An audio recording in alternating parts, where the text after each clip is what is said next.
Good morning and welcome to Unfiltered Vision News, bringing you the news unfiltered Monday through Friday, 7 to 9 a.m. Eastern. My name is Dr. Ashaki Noni Nichols, and I will be your host. Thank you so much for joining us here on Unfiltered Vision News on this Prayer with Friday. Yes, this is our last live broadcast, 7 to 9 a.m., but I will still continue to post videos and shorts. So I'm not gone. It's just that the format's going to change a little bit.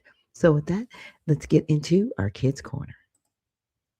Everything money could buy. But there's one thing Jacob couldn't stop doing. He was always worrying about his family. Every morning at breakfast, Jacob would ask his mom, "Are you okay, Mom? Is everything fine?" His mom would smile and say, "Yes, Jacob, I'm fine. Don't worry." But Jacob couldn't help it. Even when his dad went to work, Jacob worried. He called his dad all the time, asking, "Are you sure you're safe at work?" His dad would laugh and say, "Yes, Jacob, I'm safe. Everything's fine." But Jacob wasn't convinced. Jacob's grandpa, who was wise and calm, came to visit. He saw how worried Jacob was and took him outside for a walk in the garden. "Why are you always worrying, Jacob?" his grandpa asked. "You see, Jacob," his grandpa said, "worrying too much won't change anything. But you also need to trust that the people you love can take care of themselves." Jacob tried to worry less and enjoy his time with his family more. He learned that it's okay to care, but it's even better to trust. Sometimes we care so much that we start to worry, but worrying too much only takes away from the joy of being with the people we love. Trusting those we care about can bring peace. Yes, it can, because even the Bible says, don't worry, right? Do not worry, because our worrying doesn't really change anything, but our faith and our prayers do. So we have to remember that. With that, let's get into honoring God with our body. So, God, please guard our mind and our thoughts. God, help me to fix my thoughts on what is true and honorable and right and pure and lovely and admirable. So I would think about things that are excellent and worthy of praise. God, please protect my ears and help me to listen to your voice. God, help me to be quick to listen, slow to speak, and slow to become angry. God, please protect my eyes from sin's damage. God, I make a covenant with my eyes not to look lustfully. God, please speak life over my mouth. God, set guard over my mouth. Lord, keep watch over the doors of my lips. God, please help my hands to serve generously. God, help me to do good to everyone, and especially to those who belong to the family and the faith. God, please protect my reproductive organs. Help me, God, to honor you with purity. God, help me to honor you with my body. And God, please protect my feet as I walk along your path. God, let your word be a lamp for my feet and a light on my path. And that is something that we've said here daily on the program, on the broadcast. Just a prayer to set our hearts and our minds right for the day. Now, we're going to start with a few trending topics that I personally thought would be good to go over here on X. So, the first one that I wanted to bring up was something I came across this morning, which was pretty trippy. I was like, wait a minute, what? So, Elon was up late because this was posted 12:05. It says universal high income via checks issued by the federal government is the best way to deal with unemployment caused by AI. AI robotics will produce goods and services far in excess of the increase in the money supply. So there will not be inflation. Okay, so we've got a system, right? If I make something and you guys buy it, I profit from it, right? As a company. And then I'm going to hire people to work for me, right? So they can continue to produce the product that you want to purchase. But you can't purchase it without a job. Like you still need to work. And so I'm just like, where is this increase in money coming from? Because you need us to work to buy it. It doesn't work. If nobody's buying your product, the government, okay, look, the reason why the government has money is because we work and we pay taxes. That's why the government even exists. Okay. Without our money and our taxes, we don't have a government. What? So we're going to just OPM this thing? We're just going to socialist this thing. Stop it. Stop it, Elon. Look, get your money on. You know what I mean? Get your money on. You're doing well with X, right? But it's still a service that you are providing to us. And we pay for it. to have the little blue check mark, right? Because before paying for it, you actually had to have some integrity and proof that you are who you say you are and you're doing what you're saying you're doing. That's how you got the blue check mark. You just didn't have to pay for it. But now that we're paying for it, and this platform has become more of a subscription town hall than just an open town hall. All right, we've got some capitalism going on. Okay, cool. You've got people working for you. All right, great. So you're saying if AI takes over your staff, let's just say, and it's all AI, you don't have any other humans working for you. Those humans that used to work for you should get the high income so they can still participate on this platform with other humans. Okay. All right. I'm just trying to follow the logic because it's falling apart. Robots can't make everything and give us everything. And then we're supposed to just stand by and purchase it? What? We don't have to. See, as human beings, we know how to make things, we know how to interact with one another, we know how to actually be outside of the system. So, this whole high income thing is not going to work if no one's working. It won't work because the government doesn't produce money. It can print money. Okay, it can print money, but it can't produce income because it lives off the backs of its citizens. So we just want slavery? I'm just trying to follow the logic. I'm just it's falling apart. And a lot of people are like, here, the general Fox is like, I respectfully disagree. It doesn't address the sense of purpose issue, right? Because every human being does have a sense of purpose. A lot of people go to work every day feeling needed, like they matter. Take that away, and all you're left with is unlimited free time, meaning more Netflix, video games, and consumption of X-rated content. Did anybody miss what happened during COVID? What happened? People crashed out, committed suicides. There was more abuse going on with everybody, children, women, men, everybody, because no one can leave the house. So this little experiment's already happened. It doesn't work. It just doesn't work. So another Queen Bee says people like working, Elon. Millions of men like getting up and going to work every day. People like to farm, build, create, and produce. People like doing a hard day's work. Yeah, because the Bible even says, if you do not work, you will not eat. The government is not designed to take care of us. That is not government's purpose. What is wrong with you? Says you can't replace people. People won't be happy. People will lose their purpose and meaning, and it will devolve into chaos. We've already seen it. And this is another one. People still need to work. I think AI will create new jobs. Now, this is another post from Melissa Tate as well. Genius, how Trump has flipped the AI takeover of jobs into the biggest boom in blue collar jobs. So great things like this he's doing get no attention. Trump will have AI companies creating millions of high paying jobs in the next 3 to 5 years. So let's listen to this short clip. Oops, I'll turn this contrary on. to belief, and it also is, contrary to belief, we're all told that AI is job destructive. That hasn't come to pass. The opposite has, where like the number one job you want in America is an electrician, where America does not have enough electricians. And if you're an electrician, you don't need me to tell you, you're doing great right now. The reality is we are in a blue collar boom right now. We are seeing wage increases between 20 and 40% for all the blue collar jobs that support this large AI center sort of like infrastructure build out. Everything from electricians to HVAC to construction. This is a huge boom for productivity and for the wages of so many American workers. That's amazing. Lee Wolf, our producer, was just telling me before our interview that he built a web app using AI that allows him to analyze all of our episodes. Keywords, performance on YouTube, all this sort of stuff. So, like for your white collar workers, it also makes you more efficient in how you can analyze and research data in real time.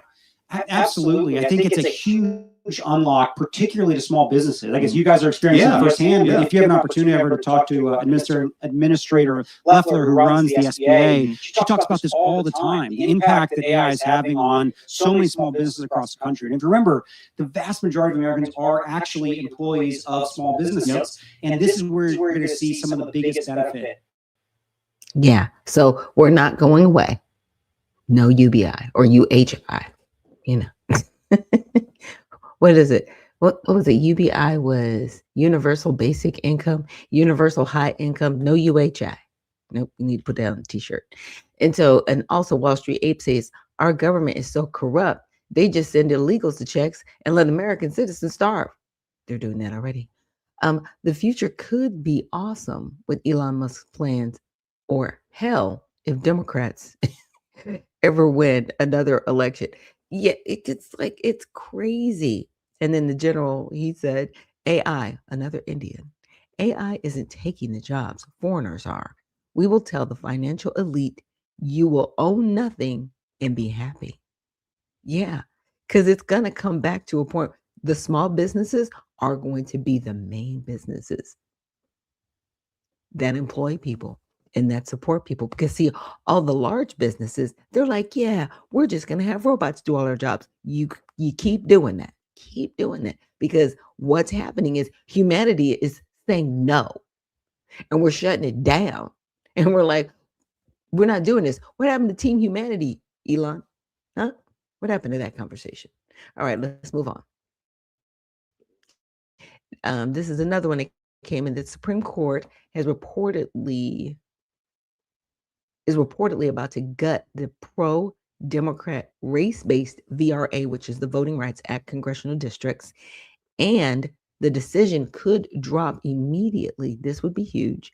I have been told by reliable sources that the decision is done, and the minority is slow walking the dissent, so states don't have time to redistrict ahead of it. So a former White House press secretary, Sean Spicer, that's according to him, we could gain over a dozen House seats depending how much SCOTUS weakens Section 2 of the VRA. If they indeed do this, nothing is final yet, but if and when it is, that's a jaw-dropping defeat for the left. It's unclear exactly how many the GOP could pick up for the 2026 midterms. Florida convenes soon, but it depends on when it drops. So this is the current map for the Voting Rights Act, but this is what could happen to it. And this is just a reflection of how people are voting. This is not necessarily a reflection of demographics, because voting isn't supposed to be based on race. It is supposed to be based on who's voting and how they're voting. So if they're voting more Republican, this is what your map is going to look like. It's very interesting to look at that. Let's see. So I ran it through Grok really quick. So Section 2 of the Voting Rights Act is a permanent nationwide provision that prohibits voting discrimination based on race, color, or language minority status. Unlike some other parts of the VRA, the now defunct pre-clearance formula in Section 5, it has no expiration date and applies to every state and political subdivision. So here's the exact text. So this is amended in 1982. No voting qualification or prerequisite to voting or standard practice or procedure shall be imposed or applied by any state or political subdivision in a manner which results in a denial, abridgment of the right of any citizen of the United States to vote on account of race or color, or contravention of the guarantees set forth in Section 1973B F2 of this title. And then Part B of this says a violation of subsection A of this section is established if, based on the totality of circumstances, it is shown that the political process leading to nomination or election in the United States or political subdivision are not equally open to participation by members of a class of citizens protected by subsection A of this section, in that its members have less opportunity than other members of the electorate to participate in the political process and the elect representatives of their choice. The extent to which members of a protected class have been elected to office in the state or political subdivision is one circumstance which may be considered, provided that nothing in this section establishes a right to have members of a protected class elected in numbers equal to their proportion in the population.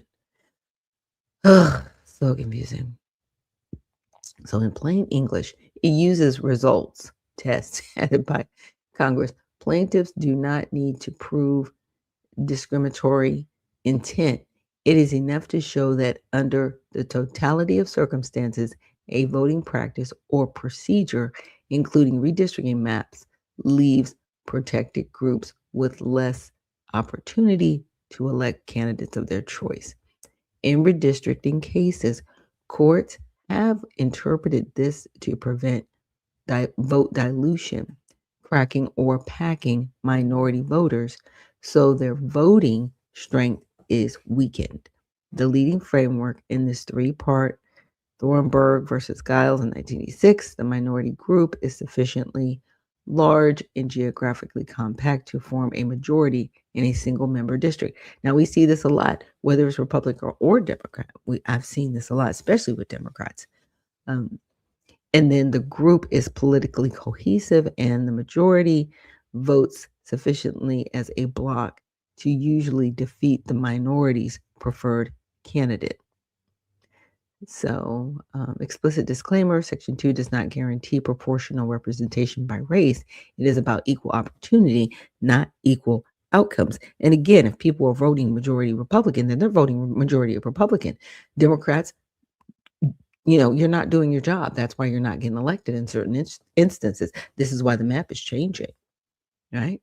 This is why the map is changing. So I'll make sure to give you guys the link to this. Now, next, I wanted to get into this video I came across. So this is a country songwriter's baby video draws fierce backlash. Nashville songwriter Shane McNally and husband Michael Baum. Okay, so these are two men in a relationship, a long-term relationship. It's not a marriage. You can't have two husbands.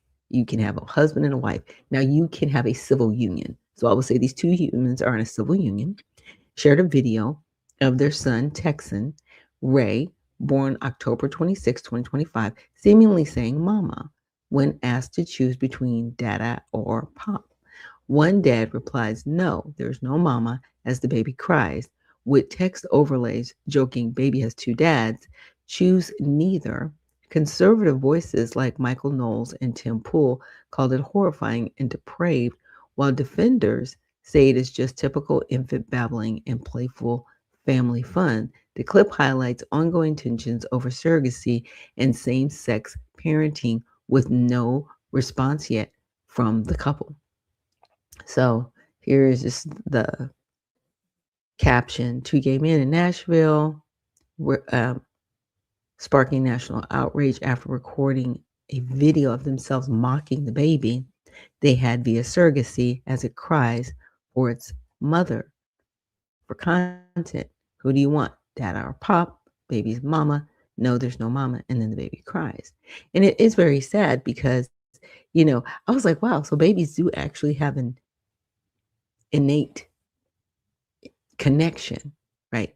They realize they're supposed to be a mama. They're supposed to be somebody that is soft, right?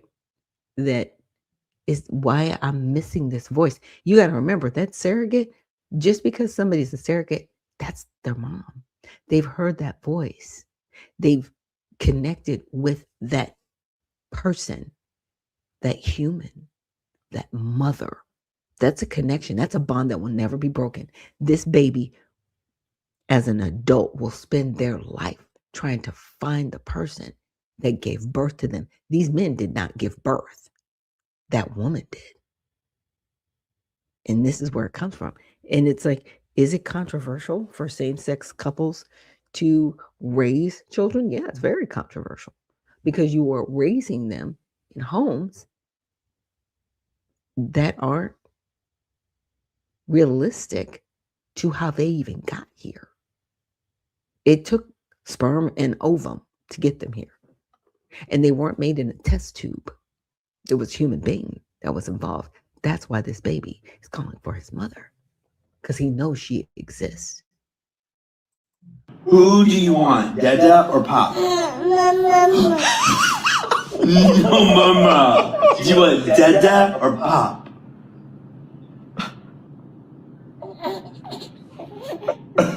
Who do you want, Dada or Pop? No. Do you want Dada? You want Pop? No way, Jose. I think. Oh, there is no Mama. I'm so sorry. You have Dada and you have Pop. Two choices. No Mama. No.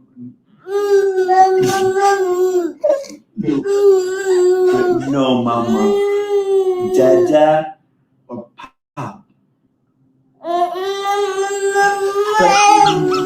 No. Who? Yeah. Like I said, this child will spend the rest of his life searching for his mother, because that's what his heart longs for. And they think it's funny. Okay. It's not going to be funny when he turns 18 and he's like, where's my mom? Or when he's 5, where's my mother? Oh, it's going to be a whole argument. It's going to be a whole fight. This human right here. You forget humans are not robots. We're not pets. We're not animals. We have purpose and guidance. We are hardwired, okay, to know what's right. And what that baby's in, he knows it's not right. That's why he wants his mother. All right. Now, let's move on to some videos that I wanted to share with you guys. So a man allegedly tries to kidnap 2 Black children in broad daylight until this brave woman steps in to save them. So this is the, person taking pictures of these young Black women, these young Black girls, and this woman steps in. Do you know who he is? Why are you taking pictures of them? With them? No, why? Yeah, I'm gonna watch you. Go home. You go home. No, not you. You stay here. Yeah, and he's pretending not to speak English. Of course, oh, no, I don't want any trouble. Mm-hmm. You're a whole kidnapper and pedophile. This person needs to be arrested. Find him. Hey, walk with them. DHS find him because they pretending not to speak English. Prince. Walk with them. Walk them home. You're not Prince. You look like Prince. But you, I know you. Walk with them. I don't know who this guy is. Hailing his car to come and get him. Go. Yeah. Take them home. Y'all need to keep an eye on them right there. Take them home. Whatever that is. Make them home. I forget her name. Yeah, Janiza. Yeah, her. Make sure they get home. I don't know who that guy is, but he was taking pictures of them. Yeah, get that whole license plate and find him, because that's a whole kidnapper. All right, now this one is very interesting as well. So this is from California, and they have introduced something called the Stop Nick Shirley Act. So California Democrats just voted down a motion to stop AB 2624, the Stop Nick Shirley Act. This is insane. This insane bill will make it a crime for citizen journalists to post videos of left-wing groups engaging in fraud, an unconstitutional law to hide fraud from taxpayers. The First Amendment, doesn't it protect the press, freedom of press? I think it does. I think it's in everybody's constitution. That's one of those things. It's universal. Really? And I wouldn't call all of these businesses that are fraudulent left wing either. There might be some people that are Republicans doing this. We don't know what people's political, I don't care what their political views are. If you are committing fraud, you're committing fraud. But for the Democrats to be, they're so partisan to the point where you look ridiculous. You really look ridiculous. Outrageous. I just made a motion in the assembly to block the Mia Bonta bill. Motion to re-refer AB 2624, the Stop the Nick Shirley Act, back to the Privacy Committee. Assembly Republicans are here to debate fraud. Mr. DeMaio. AB 2624, or the Stop Nick Shirley Act. The reason why we are asking it to be re-referred to the Privacy Committee is that the author of this bill misrepresented contents of the bill, lied to committee members that would basically ban Nick Shirley from posting videos exposing fraud in California. Section 6218.19 prohibits an individual from posting a video online if the fraud organization says you can't do that. The fraud organization can then, quote, seek injunctive and declaratory relief in a court of competent jurisdiction. We have got to stop this bill. And I just gave the state assembly members the chance to strike the bill from the record, which basically would kill the bill. Democrats in the state assembly voted to keep and protect her bill and advance it on.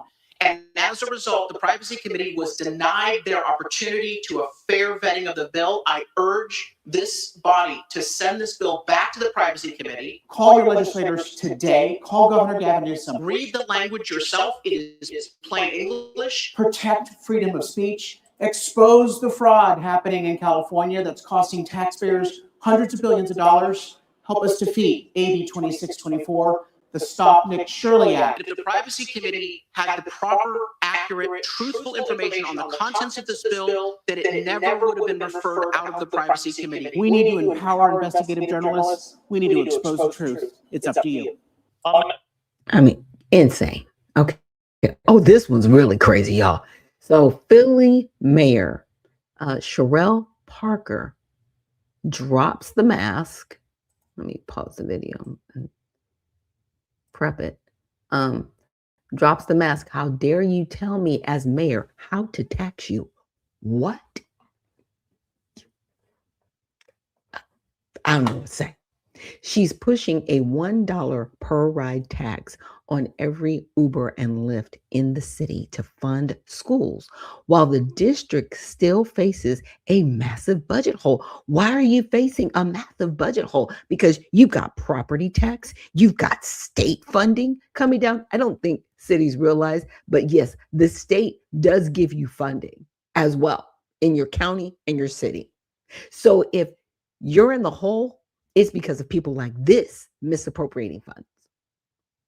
Yeah, we'll see how many vacations she goes on. We'll see how many. We'll just see stuff. I'll just say allegedly, right? This is peak. We own you. Energy from a politician who sees taxpayers as an ATM instead of people already getting crushed by high cost. When government spending is out of control, the answer is never cutting waste. It's always another tax. Philly, how much more are you willing to take? This is crazy to me because they're like, we're in an affordability crisis. I'm going to tax you. Huh? It's happening. I don't even know what to say. I don't know what to say.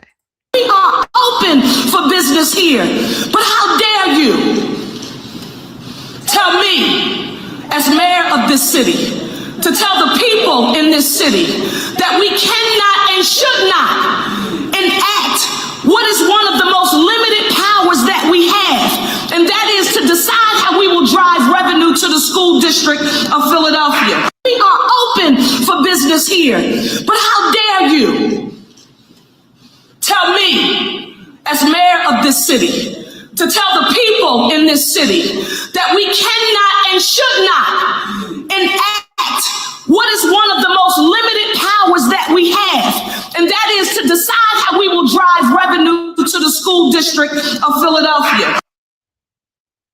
Ma'am, you're not going to get reelected. Like, don't look for a reelection. Okay, look, somebody's running against you. Anybody's running against you. My goodness, who has Who's running? That's all I'm saying. Who is running for her job? Because my goodness. Okay, next. So watch a strong Black woman boldly interrupt a press conference to expose the truth about the devastating effects of illegal aliens in her community. She goes as far as questioning the citizenship of County Commissioner Nita Alam. Well, well, it's a 4-minute clip. I might not play the whole thing, but let's get into it. Basically, with women of color, African American, we do not have a problem with persons who are legal and they have their legal citizenship. Excuse me. Ask this young lady to show you her citizenship. She is on the county commission, and she has, well, this is public property, this is city. So what I was speaking, excuse me, I started speaking, so let me finish. You go stand over here. Why don't you show us your citizenship? So let me, no, we're not gonna have any. This is a press conference. Let me finish speaking, and then I'll leave. We are asking, this is not. So this is a public, federal public housing property. Anybody can be on this property. So let me finish. So the African American community, we're being devastated by the illegal people that are in this community. I'm not speaking about the legal. I'm speaking about the illegal folks that have not shown that they are U.S. citizens. And that young lady who sits on the city council, she brags about that she came in here from Canada. I don't have a problem with that. My ancestors came into this country years ago and was put in slavery. We understand that when people are in crisis.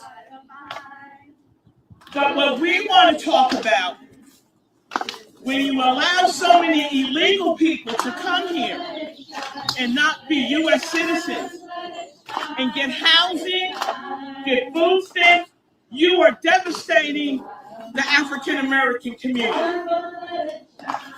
And the immigration problem in this city and county has devastated the African American community. Now, a lot of people, they don't want us to talk about it, but we're going to talk about it. And she needs to show us that she's a U.S. citizen. So you see how rude they are? You come into the Black community to give us the impression that you care about Black folks, but they don't. So they can sing and do whatever they want to do. But she needs to show us her citizen paper, that she's a U.S. citizen, and that she has a right to be on that county commission. And I ain't going nowhere to tell the media. If the media wants to be fair, show her picture. Ask her, where was she born at? This little light of mine, I'm gonna let it shine. This little light of mine, African American slave song. Let it shine, let it shine. Let it shine, let it shine, let it shine. Let it shine, let it shine, let it shine. Do you know where that song came from? It's an old slavery song. This little light of mine, I'm gonna let it shine. This little light of She's singing. mine, She ain't going nowhere. Big Mama, she's like, nope, shut me down. And I'm gonna teach y'all how to sing the song. And it's a slavery song. What you doing? What you doing? Yeah, she showed up, y'all. She showed up. She showed up. Okay, here's Jasmine. And this caption says, I wish I hadn't let the Dems turn her into a character. This is what the real Jasmine sounds like. It was all an act. I already know that. And I've been telling people that for a long time. I was like, she's just being used, and it's disgusting. And when I would say that, people were like, I was like, I'm not kidding. All this stuff that she's doing, that's not who she is. It's all an act. And now we see it. But I'm a whole lawyer. So I will potentially go back to practicing law.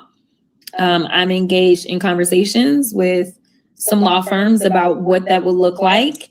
I want to be semi-flexible as it relates to the practice of law, because I absolutely want to get to this book, but I'm a whole lawyer.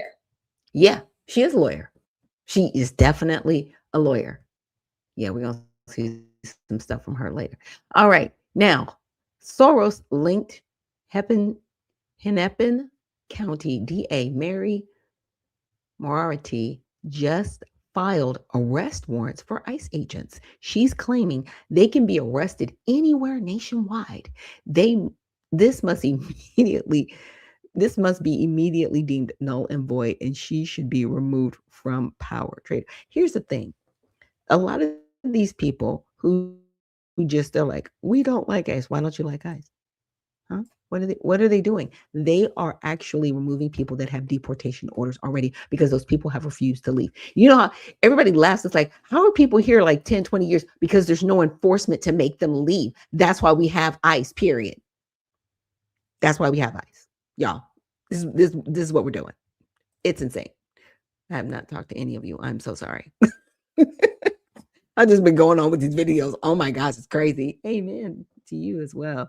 But see, Uncle Coldwater, thank you for reposting the stream. Yeah, it's evil. It says it's illegal to post fraud. It's supposed to go unspoken and accept and excused in the new America. I know, right? And Uncle Coldwater says all unethical practice in local and state government is always Democrat-ran cities. It's sad, but it is what it is, right? I'm waiting for the Republicans. And Spud says, why don't you show me your citizenship, right? She was like, where's your citizenship, man? You from Canada. You just from up north. What's going on? Yeah, that part. How are you running for commissioner and you're not even a naturalized citizen? Like, what is happening? Because I think that happened a couple months ago. There was a woman and she was bragging that she was basically a non-citizen in Congress or like at the state level. Is just disgusting. I'm like, how is this even happening? How is this even happening? And it says, why did you show me? They don't like that type of vetting, right? They don't. It's called out. I know that video was a mess. These are the descendants of the Ellis Islanders. Disrespectful, right? Singing, I'ma let it shine. Just crazy. Ms. Buzz says she should have kept going wade in the water. Right. That would have been the next one. And Free Cruise says, we appreciate you, girl. Thanks for all your hard work. Oh, you're welcome. I'm just trying to get through this because this is crazy. This is insane. What is going on? Let's check it out. Mary Moriarty. Today, our office has charged Gregory Donnell Morgan, an Immigration and Customs Enforcement ICE agent, with 2 counts of second-degree assault. There is now a warrant for Mr. Morgan's arrest, which allows law enforcement to arrest him anywhere in the country. Before I address the details of this case, I want to take a moment to talk about the timeline and why a charging decision was reached earlier in this case than in the shooting of Julio Sosa Solis and the killings of Alex Preddy and Renee Good. I know the community is following the decisions of this office very closely, and I want to be transparent on why these situations are developing at different speeds. This case followed the typical investigation and submission process for cases coming to our office. The Minnesota State Patrol received a 911 call from the victims, who had a gun pointed at them by the driver of a vehicle who pulled up next to them illegally on the shoulder. The State Patrol was able to investigate thoroughly, identify Mr. Morgan, and conduct an interview with him at the Whipple building. After finalizing the investigative case file, the State Patrol submitted the case to our office for potential charges. Virtually none of the obstacles around evidence collection that exist for the January shootings exist in this case. On February 5th, Mr. Morgan was driving illegally on the shoulder of eastbound Highway 62, or the crosstown, just past the Portland Avenue exit, appearing to attempt to bypass slower traffic. The victim who was driving briefly moved their vehicle into the shoulder to slow him down. Mr. Morgan was driving a rented SUV with no markings or other features to indicate that it was an ICE vehicle. After the victim's vehicle moved back First of all, hold on. Why is this other person taking it upon themselves to obstruct anybody? They're not law enforcement either. Let's just get that straight. Let's get that straight. Legal lane, Mr. Morgan sped up to pull alongside the victim's vehicle. Mr. Morgan then visibly slowed his vehicle to match the pace of the victim's vehicle, opened his window, and pointed his duty weapon directly at both victims in the other vehicle while continuing to drive illegally on the shoulder. Both the driver and the passenger in the victim's vehicle felt threatened by Mr. Morgan's actions. The driver called 911 while the passenger began to video the SUV when it pulled into the lane in front of them. On February 6th, State Patrol investigators conducted a voluntary interview with Mr. Morgan and his partner, who had been in the back seat of the rented SUV at the time of the incident. During the interview, Mr. Morgan admitted that he was driving the rented SUV, and he and his partner were headed to the Whipple building to end their shift. Additionally, he admitted that he drew his firearm after the victim's vehicle had already rejoined the normal flow of traffic, corroborating details from interviews with the victim. The State Patrol retrieved video of the incident from highway cameras, which is also consistent with the details of the interviews. We have charged Mr. Morgan with 2 counts of second-degree assault, 1 count for each victim, for threatening the victims with a dangerous weapon. Second-degree assault with a gun has a presumptive sentence of 36 months in prison. Mr. Morgan's conduct was extremely dangerous. Driving while pointing a weapon out of your moving vehicle at the victims who were in another moving vehicle could have led to yet another disastrous incident in a community that has already suffered too many. I want to thank the Minnesota State Patrol for their investigative work on this. Okay, so that's where that's at. So we'll see how far it goes.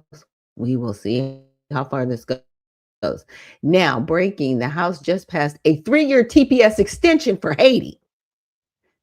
This Congressman, Mr. Maxwell, he said this is a huge win for 350,000 Haitians and proof that doing the right thing is still possible.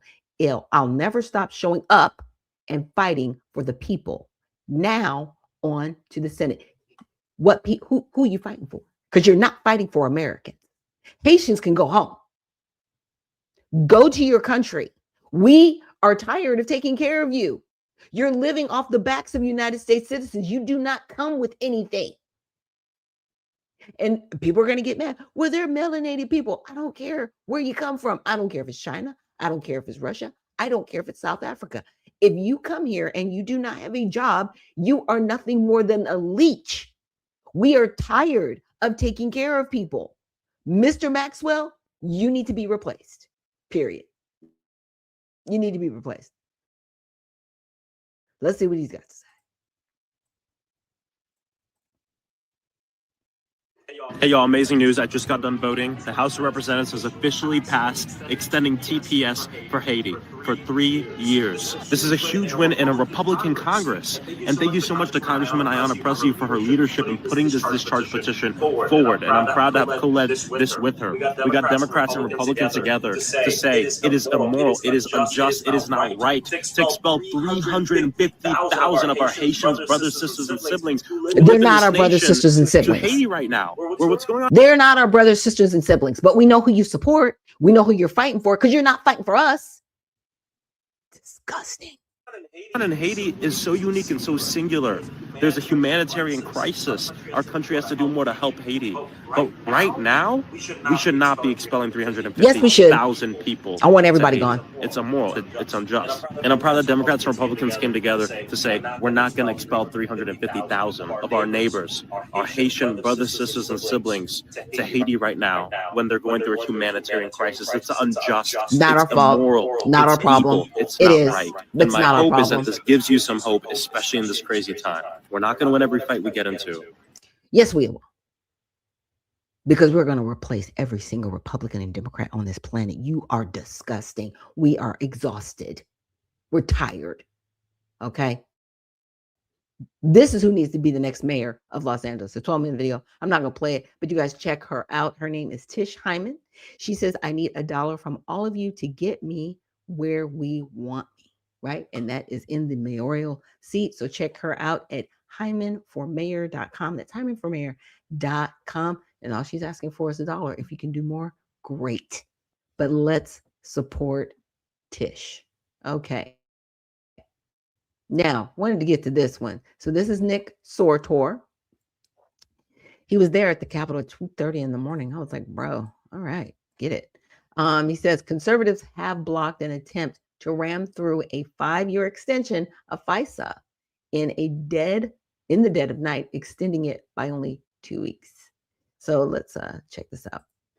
All right, so you guys have successfully blocked the 5-year extension for FISA tonight. You consider this a win? It's a 30-day, when is it? 2 week. 2 week, okay, even better. All right, and why is it important not to extend FISA? I mean, like, keep in mind, this is what they used to spy on President Trump's campaign. It's a warrantless spying program. Why do you think that they are continuing to try to force this through? It's a deep state. It's a deep state. That's what it does. Here's the briefing that we're never going to get, because they try to bring us in all these classified briefings and tell us how dangerous it is to have warrants to spy on American citizens. The briefing that we're never going to get is, hi, our agency has been given too much power by Congress. We need you to take some of it back.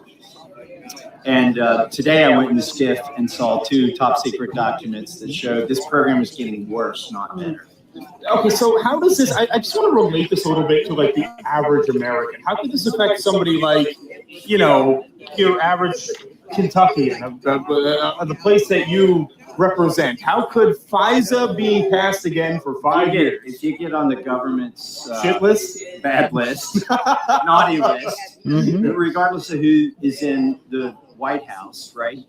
They could put your name in this, find things about you, and then go recreate another evidence trail to discover that. Because they're never going to say they used FISA to find the stuff out about it. And then they go, you get a random stop, traffic stop. Oh, it's Burchett. It's Burchett. Burchett's doing his own proof of life video. Hey! Hey man, what do you think of FISA? In a Hollywood studio, we really didn't get He's got his video. That is Mr. Burchett all day long. He's great. He's great. I like Mr. Burchett. I believe in He's illegal and the kind for matters of Okay, how about FISA? Are they spying on aliens with FISA? believe in FISA. You don't believe in FISA? He doesn't believe in FISA. Aliens don't come down here because there is no intelligent life.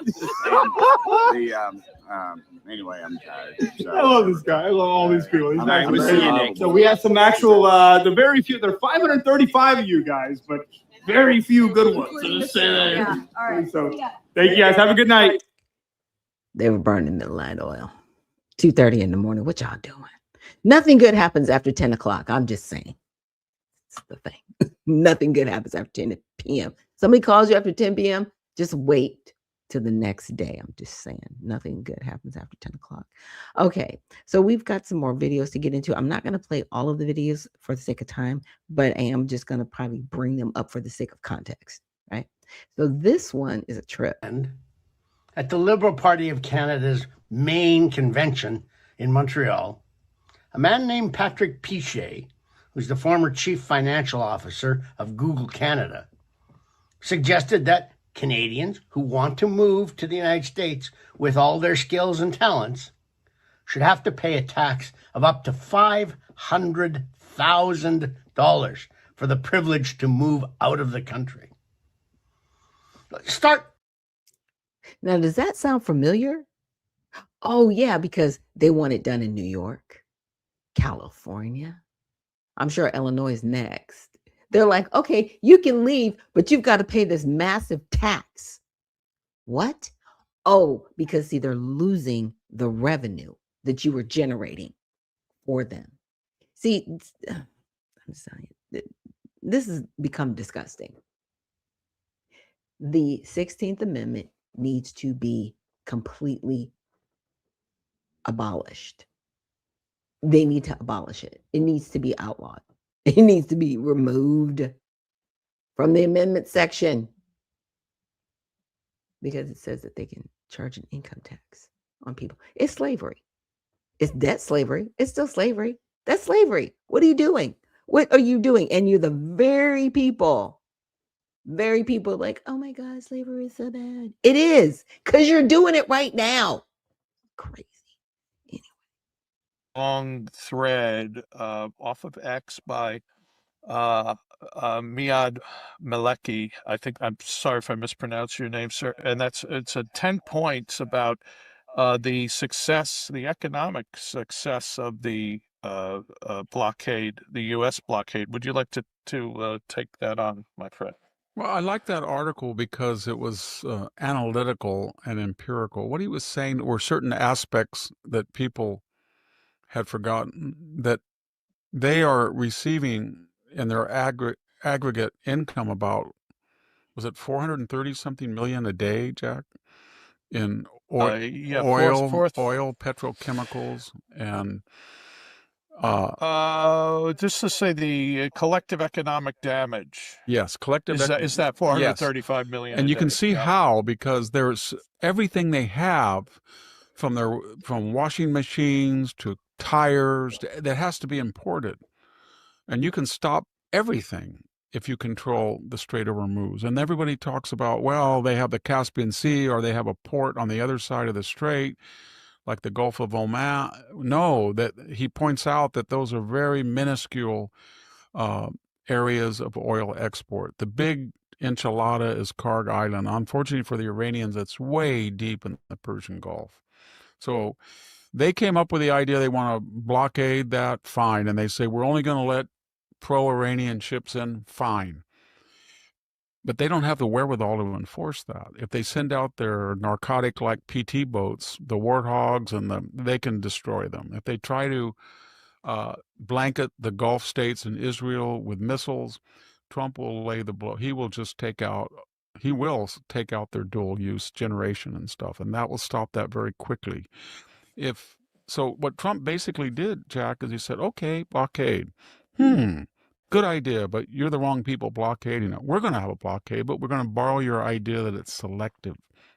So we're going to flip it upside down.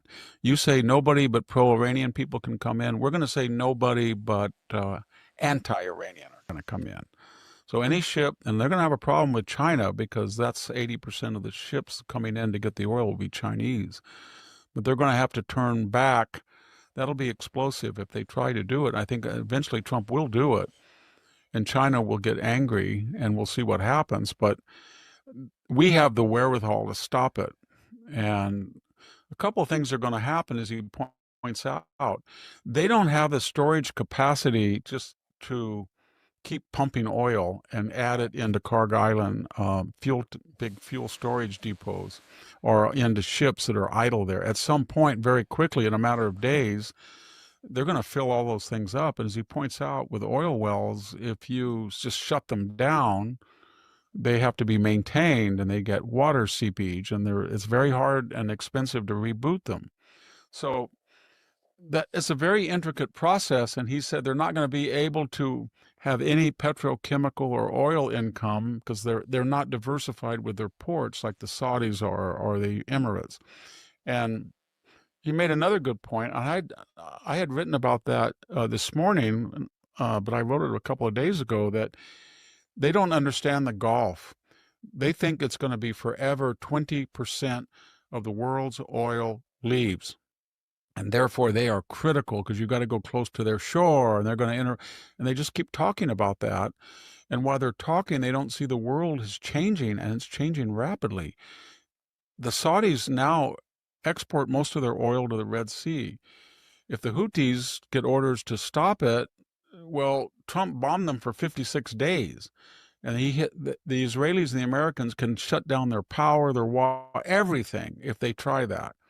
They're going to build probably another pipeline to the Red Sea. They're talking about building one across the desert through Jordan to Haifa or near Jerusalem. They're talking about expanding the one that already exists in the Gulf of Oman, where you could get the oil before you got near the strait.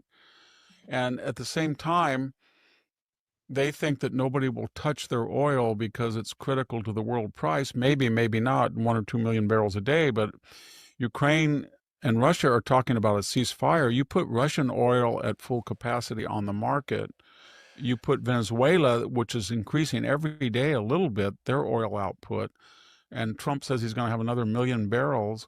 You could say to the Iranians, as long as your regime is in power, you're not going to export any oil. Not today, not 6 months from now, and the world economy would make the necessary adjustments, is what the writer is saying. So he's basically, I think he's basically telling us that it's a political challenge to Donald Trump. They have counted on the left to embolden them. So their strategy is to indulge in a crude stereotype of the middle. They want to do a rug deal, and they want to barter and barter and barter and feign anger and back and forth, and they want to draw that out for 3 to 4 to 5 months. And they want the economy to stall, the world economy, and then they want the left to come in and take the House and take the Senate and cut off funds and stop the war. I don't think that's going to happen. That's their strategy. But what he's trying to argue is that strategy requires a quiet population that can be intimidated, as it is now, but permanently so, and it requires some economic viability to survive. And they're already can't afford food, they can't afford gas, they're under attack, they've lost probably $500 million, $500 billion in weapons and infrastructure that was accrued over 47 years. They can't rebuild that, and they can't give money to the Arab terrorists that there are 4 proxies, 5 proxies in Syria and Iraq and Lebanon and Gaza and Yemen, without angering further the population. And as I said in this article, it's one thing to tell the population, well, you don't like us, but we restored the Iranian credibility. Everybody's afraid of us. We're the terror master. And now the people are saying, no, you're not the terror masters of the Middle East. You're a paper tiger. You're buffoons. They've wiped you out. We're going down the toilet with you. This is what you did. Nobody's afraid of you anymore. You're a bunch of clowns. That is fatal to a dictatorship, to be humiliated and to be an object of ridicule. So he points all of that out, I think, quite successfully, as did Michael Duran, who always has important things to say. He says 7 myths about the Iranian war. So I guess to sum up, the left is in a bubble, and it's all frenzied because Trump is under such criticism by Tucker Carlson or Megyn Kelly or Candace Owens, and they say, oh, the MAGA movement's blowing apart, and everybody's saying it's lost. And they don't look at the situation. They don't look at the actual it's the most asymmetrical war in memory, and Trump can adjudicate when it starts and when it ends. And if he wants to take up the Iranian challenge, it'll be very interesting when American warships go through there and they've completely demined the area this week, and tankers follow them, and they start to bring in those little mosquito boats and see what happens.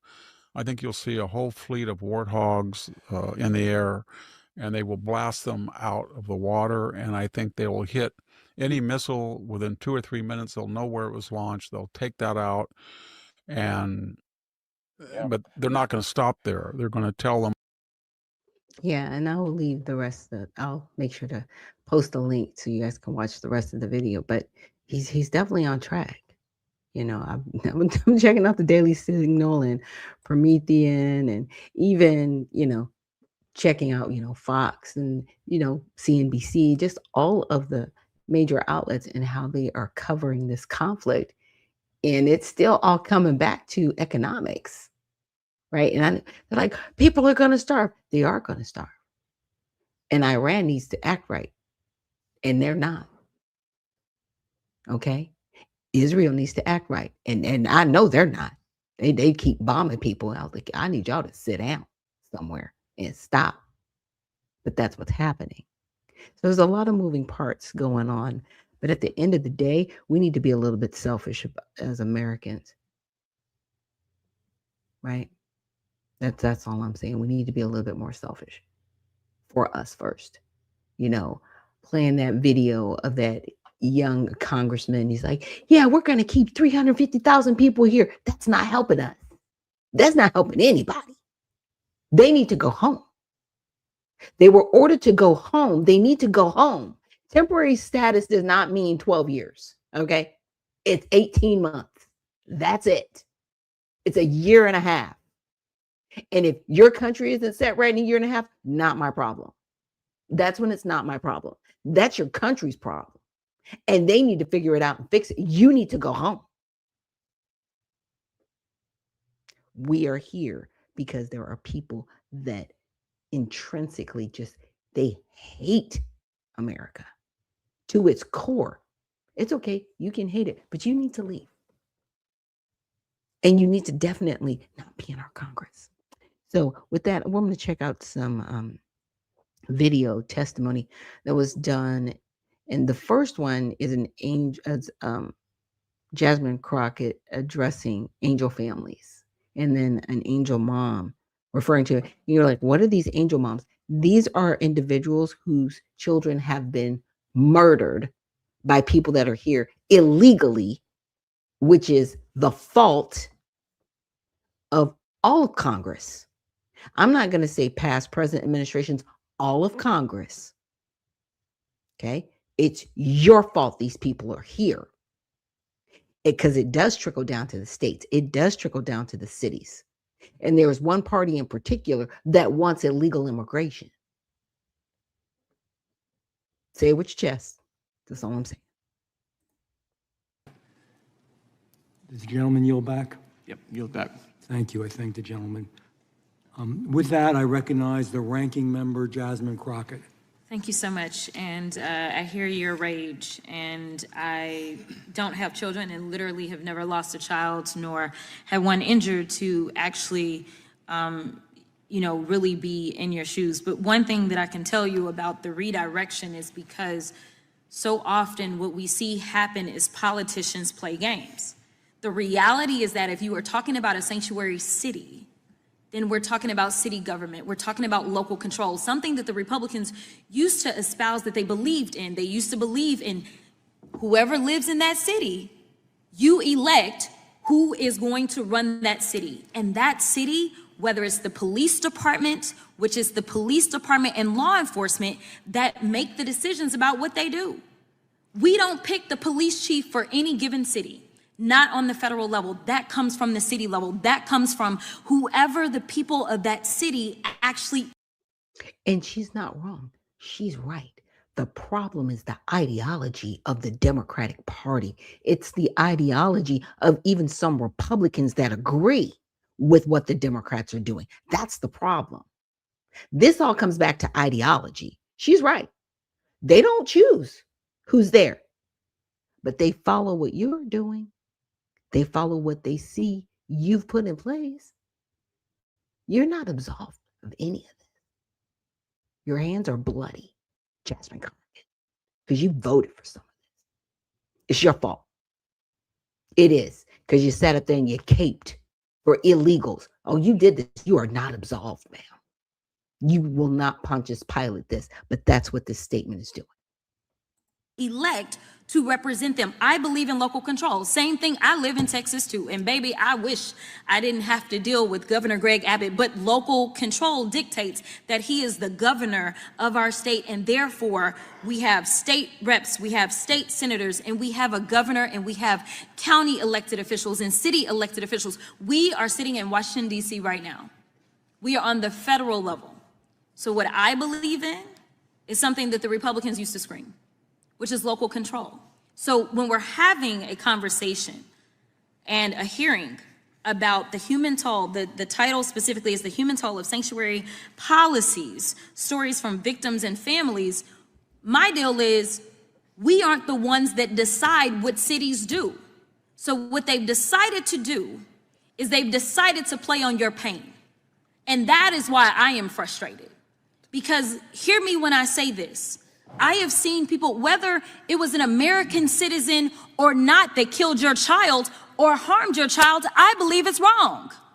To me, it wouldn't have made it any less painful. And I could be wrong again because I don't have any kids. But if for some reason it had been a US citizen that ended up harming or killing your child, the pain would still be there. It would still hurt. So the reality is that what we need to do is make sure we are protecting everybody in this country. I don't wake up and somehow people look and see that there's a D somewhere around my head or something, and so therefore I am going to somehow be precluded from harm becoming me. When I go out to do policy work, and I've worked on the state level too, the policies that I was writing when I was on the state level are different from the federal level because we have different levels of control. The one thing that we do have control of, you may have recognized that the DHS secretary, as we're talking about immigration, she had to come before this committee. I want to say maybe a day or two after she came before our committee, because we have jurisdiction over her. We don't have jurisdiction over your mayors. We have jurisdiction over her. She lost her job. The DHS secretary is gone. Now, to be clear about this, the Republican president is the one that put her out of her job because she was failing.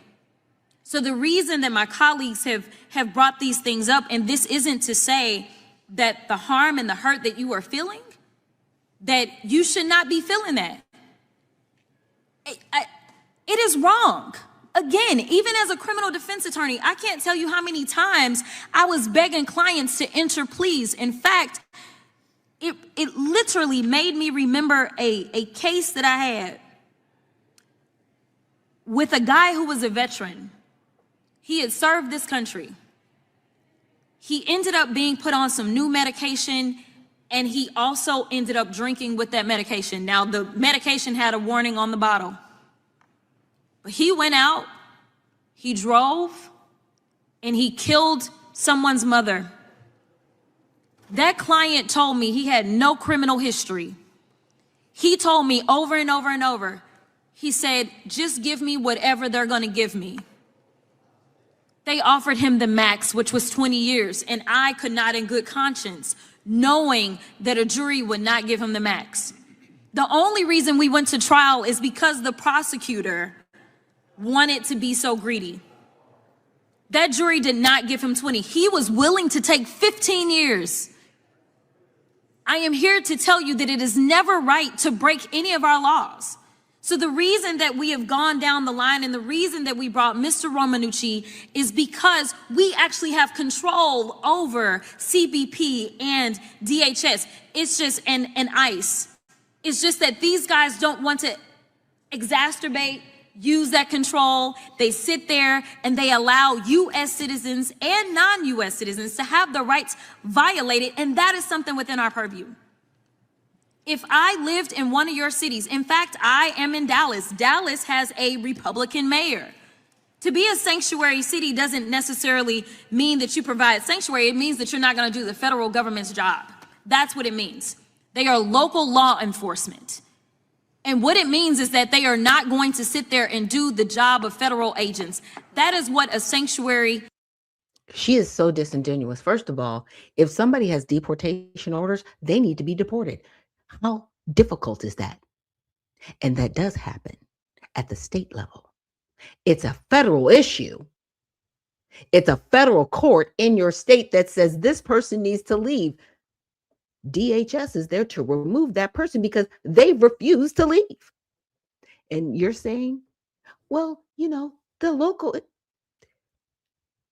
it's people like this. Pray for her.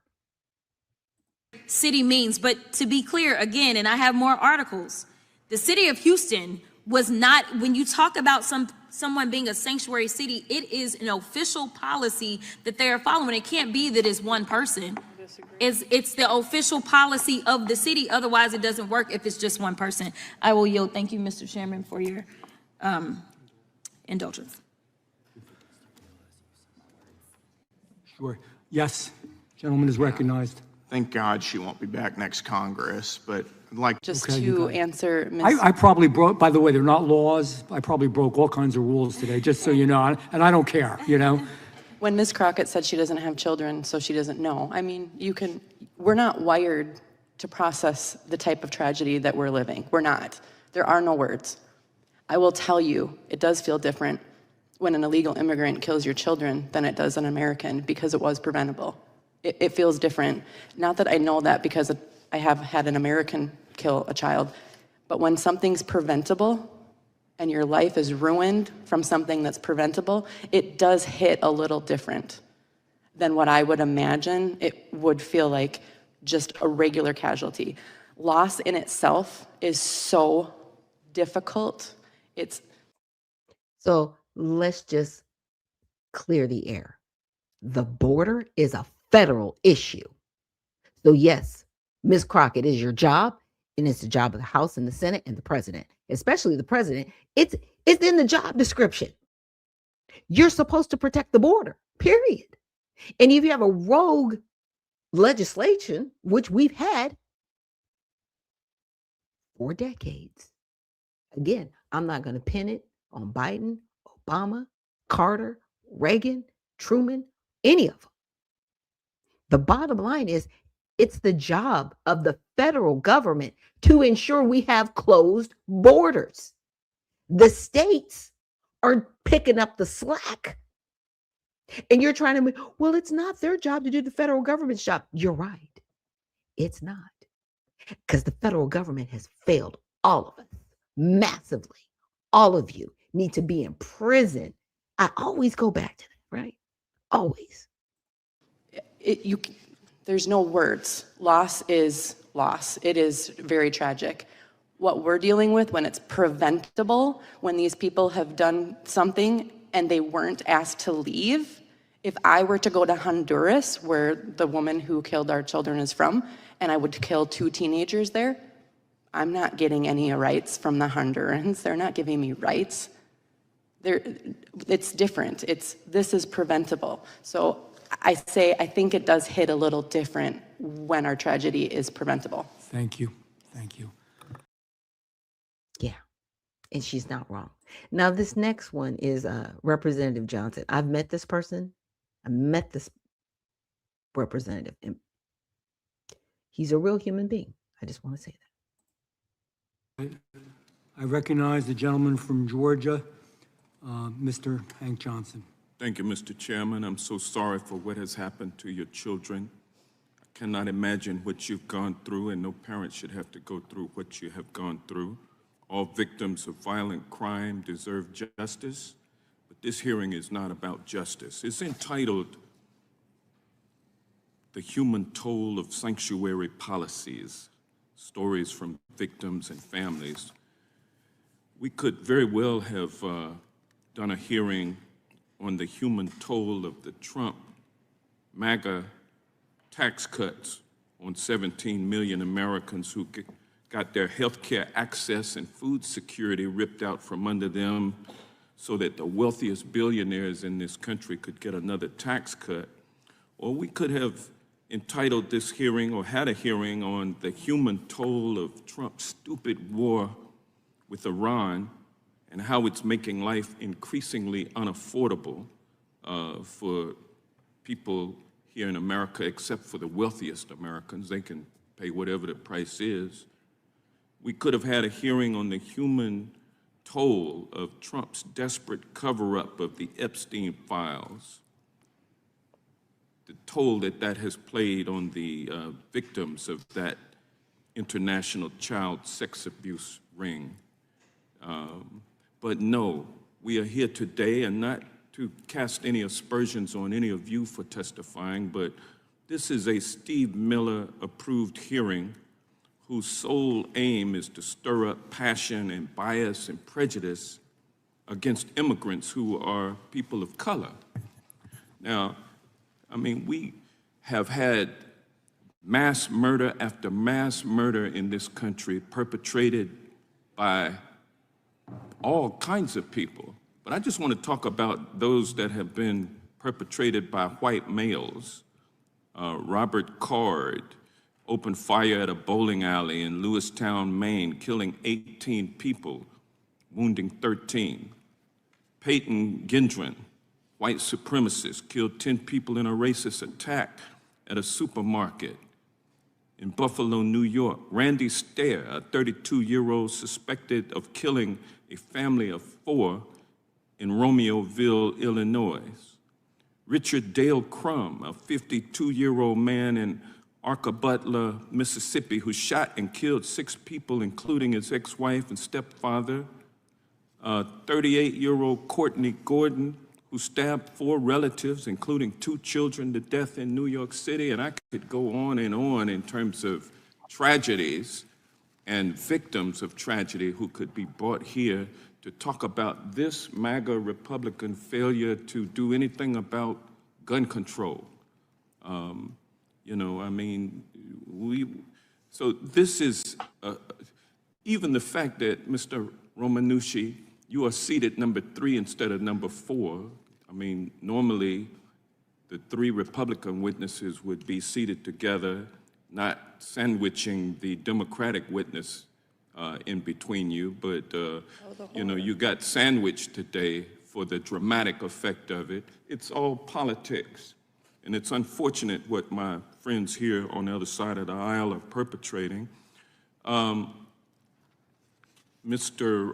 Romanucci, the killing of Miss Good was not in a, was by rogue ICE officers, federal agents, who can't even be sued for, you know, the damage that they have done to your clients' loved ones. That's wrong. That's why I've introduced the Bivens Act, which would allow people to bring federal officials into court and sue them against these egregious actions. There are many. Certainly, they equate. I'm not minimizing the tragedy that is before us today with you 3 women, but the other tragedies at the hand. I'm okay with that bill as long as we can bring in members of Congress as well. As long as everybody's on the table. As long as it's for everyone, yeah. Please bring forth a bill like that, please. Of non-immigrants, just as important. My Bivens Act would ensure that all victims and their loved ones can get justice, even if the perpetrator is a government official. And that's why I've also introduced the Constitutional Accountability Act, which would establish that federal, state, and local governments have the same respondeat superior liability that private employers have for their employees. So there's much we can do to bring justice to those who have been aggrieved by tragedy. Congress, this MAGA Republican Congress, is incapable and unwilling to do anything in that regard, and that's unfortunate. I'm going to be the one who yields back after going only 11 minutes over. Thank you, and I yield back. Thank you, Mr. Johnson. Yes, that was 11 seconds over. Not 11 minutes, I would have been tapping the gavel. With that, Mr. Schmidt. Thank you, Mr. Chairman. I have some unanimous consent requests. Without objection. I would ask unanimous consent to include in the record an article titled ICE asks Governor Pritzker and Chicago sanctuary politicians to not release criminal illegal alien accused of killing 18-year-old Loyola College student. Without objection. Also an article titled Mayor Fry's sanctuary policies release criminal illegal aliens from jails back into Minneapolis streets to terrorize more innocent Americans. Without objection. And so too unanimous consent to include in the record an article titled Illinois Father Says Pritzker Shows, quote, indifference, unquote, to his daughter being killed by illegal immigrant. Without objection. Now, if Mr. Johnson's bill is actually put in place, then we can put Pritzker in jail. We can put Mayor Johnson in jail. And the judge, right? We can go after these people. We can go after them because that's criminal behavior. You let go of criminal so they can do what? More crime? Thank you, Johnson. Like, maybe you're actually useful. Maybe. I have to look into that bill. Objection. Thank you, Mr. Chairman. Thank you, Mr. And Chairman. Mr. Chair, I have a UC. Without objection. This is from the Texas Tribune. It is from March 29th, actually my birthday, 2010. Houston, no sanctuary. Anise Parker, who was the mayor at the time. Yeah, 2010. Who was in office during that time? Obama. Who did they call the deporter in chief? Obama. What, Jasmine? So you can look important? Okay. Can I respond to that? Thank you. You know what? Mr. Gill is going to speak next, and he is going to yield some of his time to you. Thank you. Is that okay? Yes, ma'am. Okay. Yes, sir. With that, I recognize Mr. Gill. Yeah, thank you, Mr. Chairman, for holding this hearing, and thank you to the witnesses for coming here and telling us your stories and your family's stories. Before we get into that, I think it's worth saying that was one of the most disgusting testimonies I have ever heard. To have Hank come in here and lecture angel families about how they shouldn't be here, how we shouldn't be holding this hearing. What the hell is wrong with you guys? The reason they're here is because of open borders that you guys perpetrated for 4 years. And to come in here and to turn this into a MAGA Republican idiotic low IQ lecture is sickening. To whine about which seats they're in,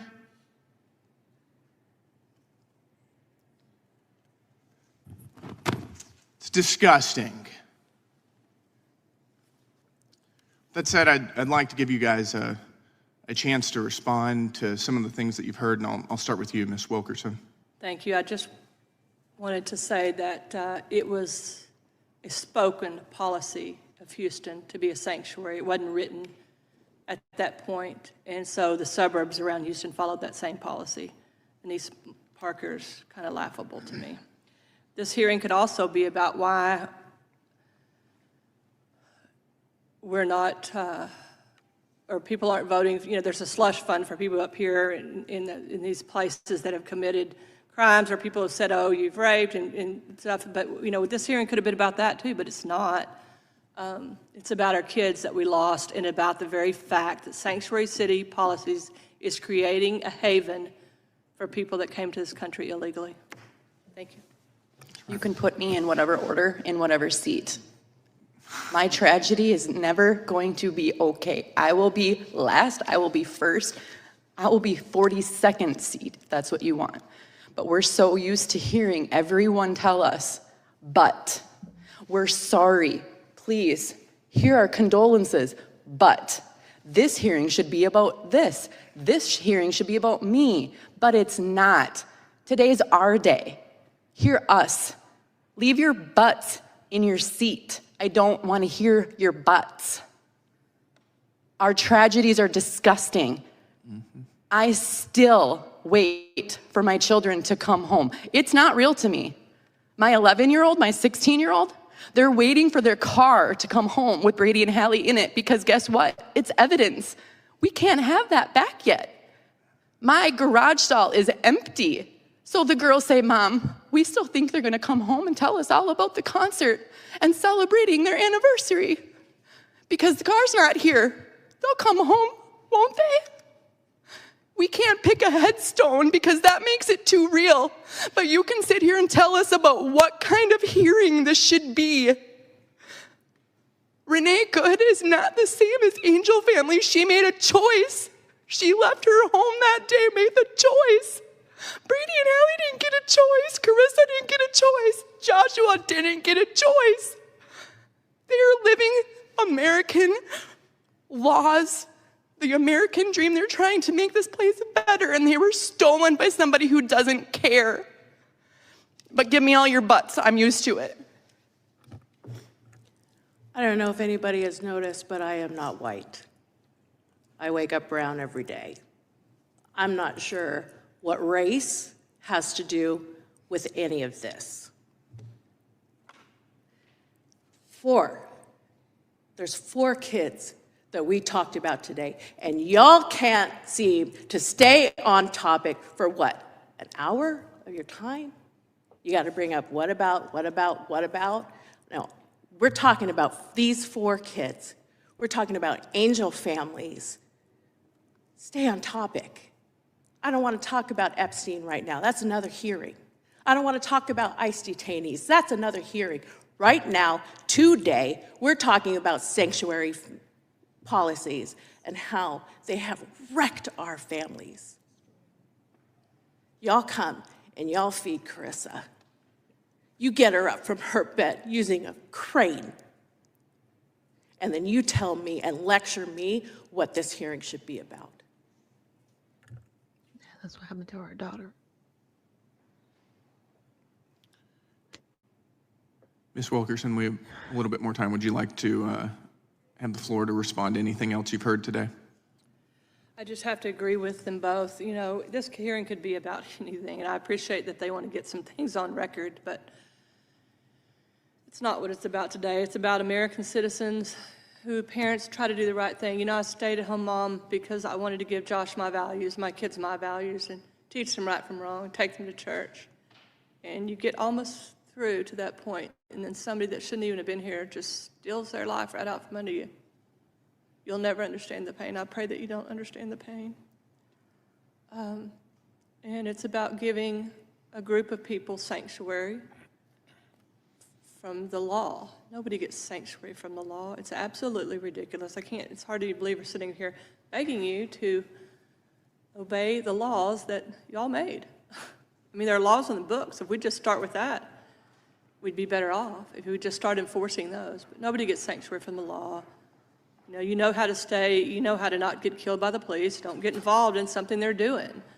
It's pretty much common sense. But I want it to remain about the kids, American citizens that have been lost. And I think this gentleman over here, Mr. Johnson, said that you could fill this room. You could fill stadiums. They don't keep statistics. They don't want statistics. They don't want you to know how many people have been killed. Ms. Wilkerson, I'm sorry. I get to be the bad guy today. I don't mean to be. I really. Yeah, and that's the sad part, right? We don't know because they don't count them purposely. So they can say, oh, it's not what you think. Really? I want people put in prison for not keeping the metrics. That's your job. You're supposed to keep all metrics. You are not supposed to have basically dirty roles in your cities, in your counties, in your states. Prison. That's what I want for the people that are not following the law. And I don't care what level. And people be like, well, Donald Trump needs to be in prison. Maybe he does. But a lot of our members of our House and our Senate absolutely need to be in prison for the laws that they violate directly in our faces with impunity.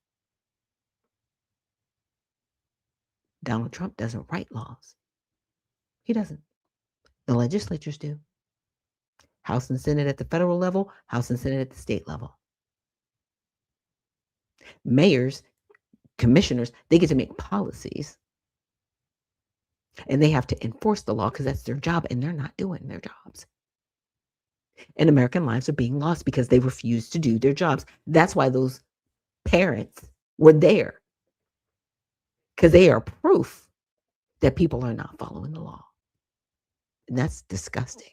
And it needs to stop. It needs to change.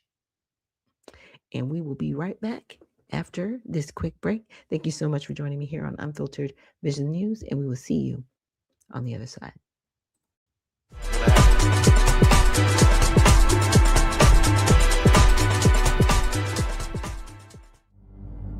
A life empowered is closer than you think. We're all looking for a better way. Reimagine what's next with a new sense of exuberance. Why not power on like you mean it? Or power off blissfully. A better sleep is a better awake. You've never moved like this before.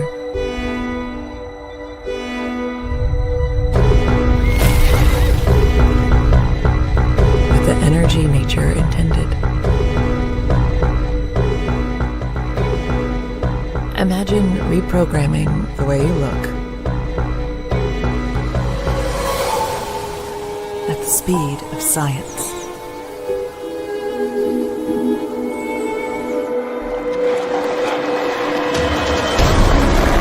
At longevity. At exhilaration. It's next level rejuvenation. Take your well-being from the inside out and outside in. The light within is ready to ignite. Be the light. LifeWave.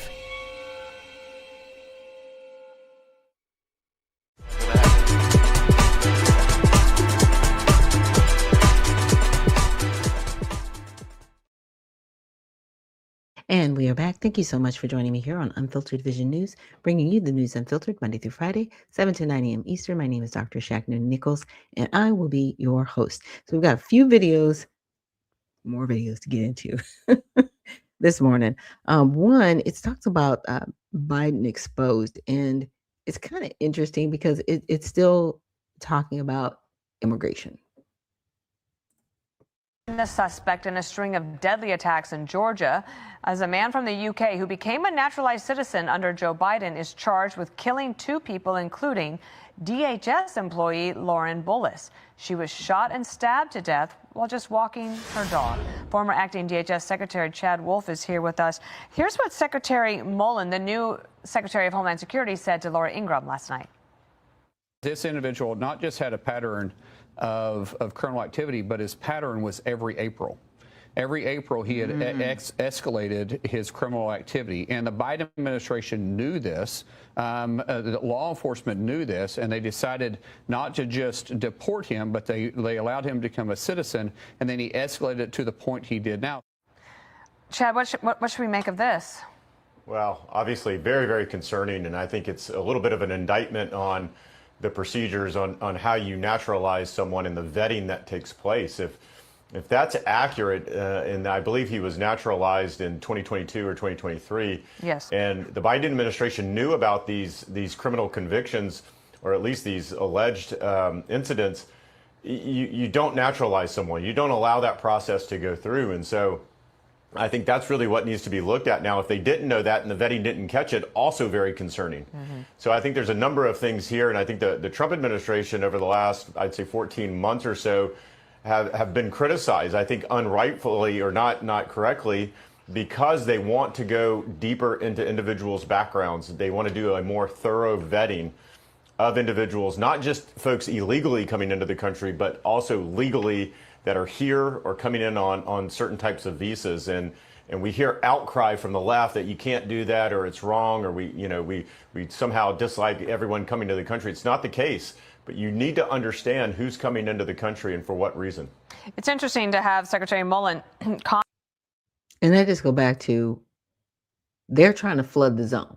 If any of you can kind of ride with me on this one or walk with me, flooding the zone, right? If you flood the zone with enough people that they know they're not supposed to be here, eventually the American people are going to rise up and they're going to be fighting people that they shouldn't.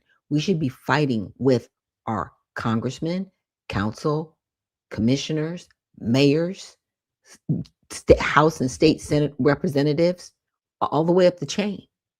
That's where our war is, because they keep putting in policies that are affecting our lives. The people coming over here, they're just shrapnel. But what these politicians want is they want us fighting with the people that have come over here. Because if we start fighting with them and then everything becomes a crime, they'll want martial law.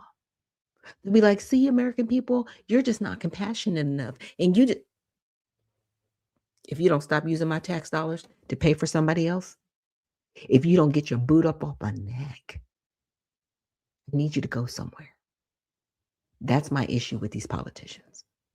Now, this next video we're going to get into is Tom Homan, and he's sharing his perspective on what's going on with the government shutdown. We're still in, by the way, it's still existing, and nobody's feeling it because not everybody's impacted, but our safety is. Today, many of the services or the service providers that we use have not been paid. In plain terms, that means aircraft, patrol boats, patrol vehicles that need service, they're being parked.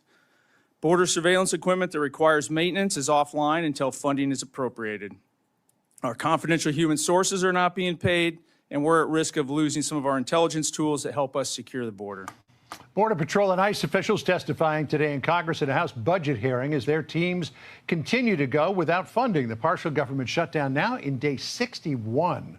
Let's bring in Trump administration border czar Tom Homan for more on this. And I'm wondering, Tom, where is the urgency in getting funding for DHS? Congress was on a 2-week break over Easter. We didn't hear boo about this. They come back and they're still futzing around trying to get it done. Well, they're getting paid, so they're not in a hurry. Look, I was up on Hill numerous times meeting with members of Congress, talking about what ICE does, what ICE doesn't do, what Border Patrol does and doesn't do, which is even more important. And they're trying to change the law through the appropriations process. They want to legislate things that prevent ICE from doing things. They don't want to reform ICE. They say reform ICE. They want to handcuff ICE like they were the last 4 years under Joe Biden. You know, things like, well, we want body cameras.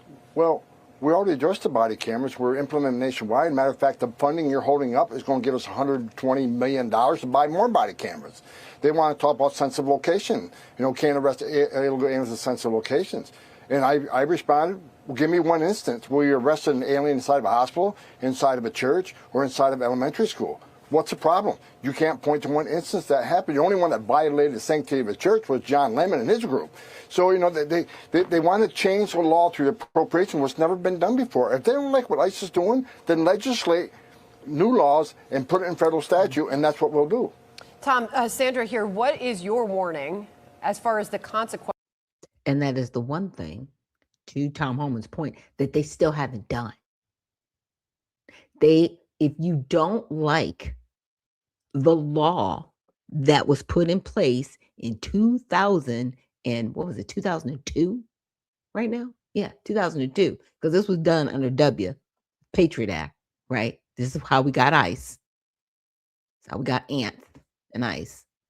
Okay, change it.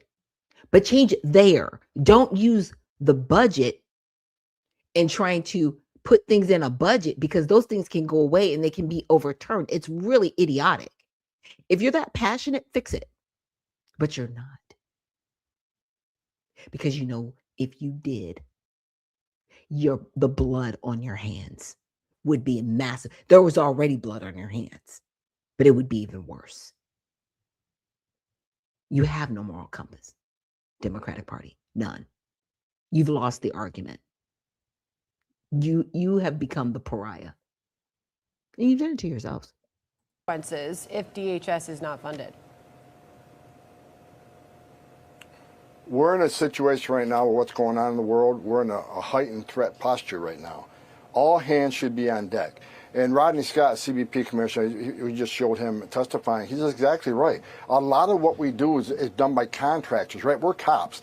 We have contractors that put surveillance balloons in the air and have this modern technology of wiretaps and T3s and all the sophisticated equipment that the big, beautiful bill bought and that we had prior to that. We have a lot of contractors to keep those things moving. You know, for instance, my security, my own security detail, their credit cards are maxed out, right? Because the travel cards aren't being paid because of the shutdown. And there's agents across the country, and 20,000 men and women in ICE.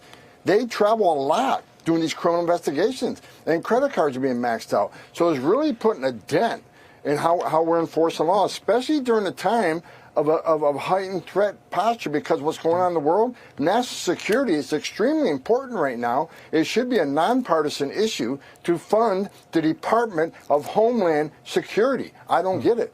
Yeah, the acting ICE director, Todd Lyons, was at that hearing earlier today, talking more about who is and who isn't getting funded. Listen to what he said. Our critical intelligence network, is a lot of contract based, and we're just not able to pay for those contracts right now. Our victim advocates, victim specialists, we just don't have that. So while we always hear that ICE is flush with money, maybe for detention and removal, but not for the critical things that are actually protecting Americans every day. And one of the most vital things we do is child exploitation. And I think a lot of people don't have the full perspective on this. Yes, there is money for ICE and CBP up until the end of 2028, but that's for enforcement and removal operations. There's a whole other set of layers to CBP and ICE that aren't being funded. Exactly. A lot of our work is done by really smart people and contracted companies that do sophisticated stuff like targeting, right? We have partners that use, I got to be careful what I say, it's law enforcement sensitive, but they look at various databases and help us find people that don't want to be found through modern technology. But that's been hamstringed because of funding. So the men and women carrying a badge and gun, they're being paid. But the people that make it possible for us to do what we do, even the mission support staff who make sure that the vehicles, the fleet's being maintained, we're getting gas in the vehicles, power's being turned on to these buildings, travel vouchers are being paid. The most important, sometimes I think the most important part of ICE are the mission support people who don't carry a badge and gun. But if they didn't do what they did, we couldn't do what we do. I want to play out sound from Mark Wayne Mullen on all this. He joined Laura on the Ingram Angle last night. Listen. Okay, so right now we have an issue going on with Republicans because they're having to vote for a bill that essentially funds 20 components out of 22 that I have, and the two that are separate are CPP and ICE. And they're having a problem because they say we feel like we're defunding it, but we're not. What we're doing is we're having to do it through reconciliation, so Democrats can't use it for political gains and try to shut down the government again September 30th. Tom, how do you weigh in on that? I agree. But look, let's do it through reconciliation. I'm sick and tired of sitting at a table, telling them, what ICE does and what we don't do. More importantly, because they think we out there separating families, we're raiding churches, and they want all these changes. They want masks off. You know what? We'll consider taking masks off when you stop going on national TV and calling ICE racist and Nazis and secret police, which raises the threat level to over 8,000%. So you know what? Let's do it through reconciliation, because I will not sit at a table and give up any authorities that ICE and CBP has to protect this nation. If you don't like, I'll say it again, if they don't like what ICE is doing, then legislate. Do your jobs and change the law. Oh, or better yet, because most of it's administrative, quit your job and then work for DHS. Huh? Yeah. Change it from the inside out. Y'all all incestuous anyway. I'm just saying. Okay. Let's get on to it. Now, I want to check out some of this, because we always know that people are laundering money, but let's just see this new way of laundering money. Gubernatorial candidate from Senate Armed Services, Senator Tommy Tuberville. Senator, it's great to see you again. It's been a while. What do you make of these accusations against Act Blue? We've got Jim Jordan, James Comer. They demand they got to turn over their records on this. Are they going to do it? What do you think? Well, where there's smoke, there's fire, Liz. We've known all this has been going on. We know Act Blue. There's no possible way they can raise the money they've been raising unless they go out of the country, use foreign money. They don't want to clean up their voting rolls. They don't want the Save America Act, no voter ID. This is just another piece of the puzzle of what the corrupt Democrats do when it comes to elections. And Act Blue is crooked. The problem is nobody will do anything about it, and they'll continue to do it. So why complain about it if we're not going to put anybody's feet to the fire and make them pay the price for breaking the law? So breaking the law, they're not turning over the records. They claim they were tracking every Venmo donation or cash donation. Do we really believe that they were doing vetting on every donation, likely many from overseas? This could be a broader issue across the Democrat Party, no? Couldn't other Democrat PACs and fundraising platforms catch heat for accepting foreign donations after this? Oh, there's no doubt about that. There's people that have been interviewed that said, hey, your name was on Act Blue. Said, I've never heard of it, but you gave, $20,000 in a 2-year period over months and months. And so I've never heard of that. It's a scam. It is a complete scam. Nobody follows up on it. It's good that we're talking about it now, especially going into election time. But again, Liz, we can talk about it. We can fuss about it, but nothing is ever done. Nobody is held accountable for this. So it's just unfortunate unfortunate because we don't raise near the money on the Republican side as they do in the Democratic side, and it's all because of greed and the lust for power from the Democrats. Got it. Senator Tommy Tuberville, thanks for joining us tonight. It's a pleasure. Yeah. And that's what it is about. It's about a lust for power. Very well said.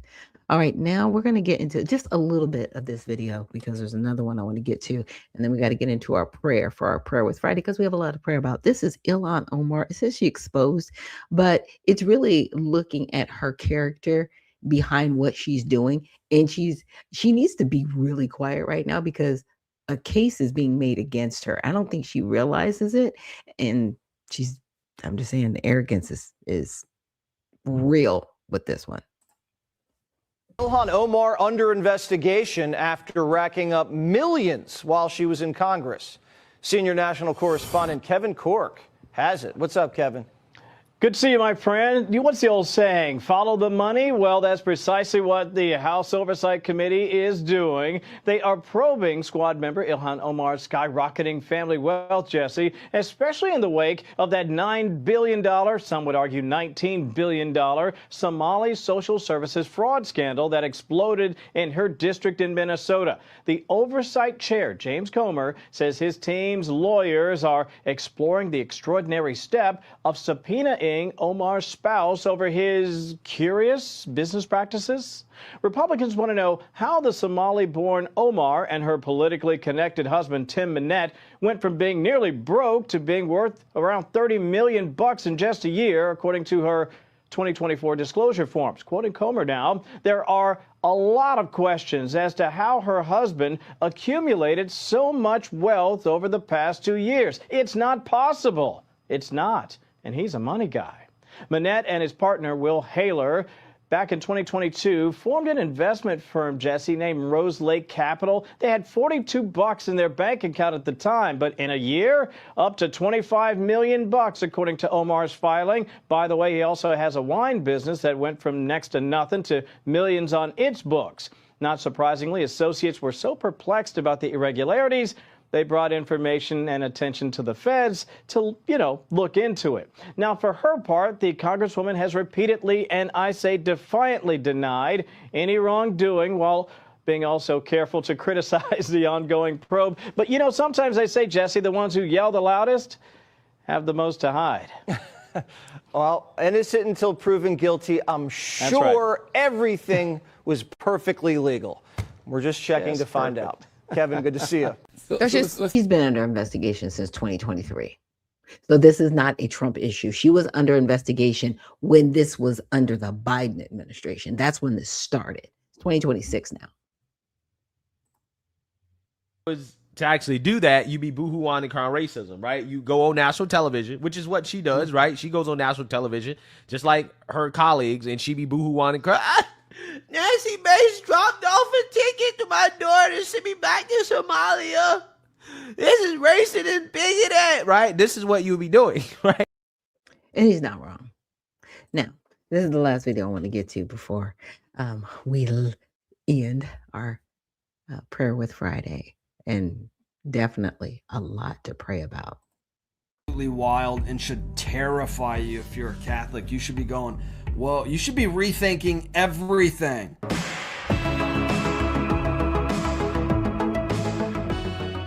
Howdy, y'all. I'm Brylan. So there's a movement right now trying to convince you that Christians and Muslims are basically the same. And it's all a satanic ploy to get you to let your guard down. Classic Satan tactic, by the way. Now, this movement is coming from our side, from conservatives, Christians. They're trying to convince you of this. Now, for decades, we've seen the left attack Christianity as dangerous. It's a dangerous religion that must be silenced. And Christianity oppresses women, they say, while defending Islam.